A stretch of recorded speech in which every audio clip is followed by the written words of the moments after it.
여러분 안녕하십니까? 이어서 광주 전남권 소식입니다. 조국혁신당 광주시당이 이재명 대통령의 호남 타운홀 미팅을 두고 지방정부의 전략 부재와 준비 부족이 고스란히 드러난 자리였다고 혹평했습니다. 이들은 논평을 통해 대통령이 첫 미팅 지역으로 호남을 택한 건 소외와 침체를 겪어온 지역을 외면하지 않고 발전을 챙기겠다는 의지를 보여준 것이라고 평가하면서 광주 전남 지자체장들은 자화자찬과 치적 홍보에 그친 답변으로 일관했다고 비판했습니다. 특히 전략 없이 국비 의존에만 기대는 관성적인 접근으로는 중앙정부가 아무리 강한 의지를 가지고 있어도 실질적인 발전은 불가능하다며 변화를 촉구했습니다.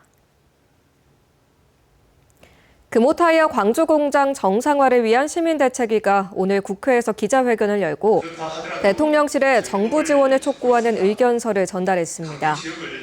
대책위는 금호타이어 광주공장 화재로 2,500여 명의 노동자가 생계 위기에 처했고 광주 지역 경제는 저성장이 우려되고 있다며 대한민국 경제에 악영향을 줄 수 있는 만큼 정부도 광주 광산구를 고용 위기 지역으로 지정하는 등 적극적으로 나서야 한다고 강조했습니다.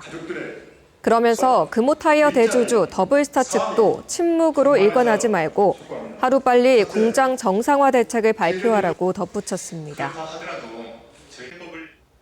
광주의 한 중학교 운동부 학부모회에서 불법 찬조금을 조성한 사실이 확인돼 해당 학교장 등 관계자 3명이 경고를 받았습니다.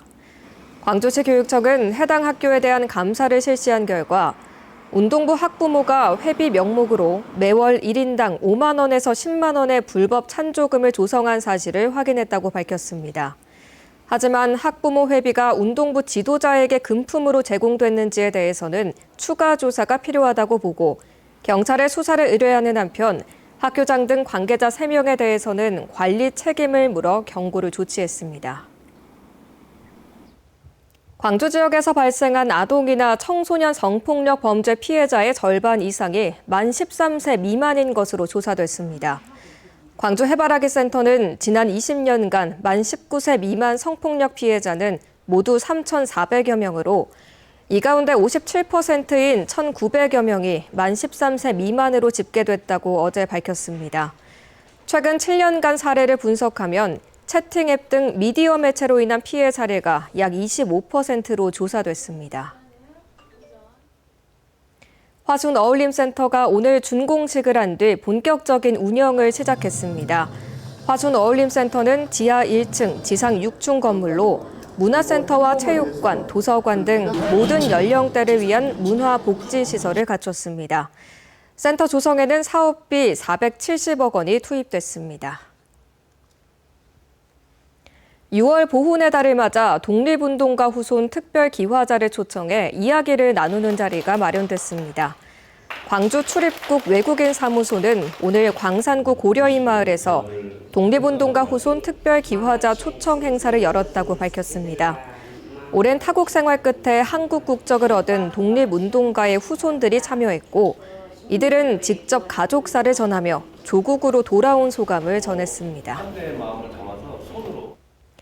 광주 남부경찰서는 음주운전을 하다 시내버스를 추돌한 혐의로 40대 남성을 붙잡아 조사하고 있습니다. 이 남성은 어젯밤 10시 20분쯤 광주 남구 백운동의 한 도로에서 앞서가던 시내버스를 뒤에서 들이받은 혐의를 받고 있습니다. 경찰 조사 결과 이 남성의 혈중 알코올 농도는 면허 취소 수준인 것으로 드러났습니다. 광주 북부경찰서는 벽돌로 차량을 내리쳐 부순 혐의로 60대 남성을 붙잡아 조사하고 있습니다. 이 남성은 어제 오후 4시 반쯤 광주 북구 신안동의 한 도로에서 차량의 유리창 등을 벽돌로 내리쳐 부순 혐의를 받고 있습니다. 경찰은 이 남성이 운전을 하던 중 앞서가던 차량 운전자와 시비가 붙어 범행을 저지른 것으로 보고 정확한 경위를 조사하고 있습니다.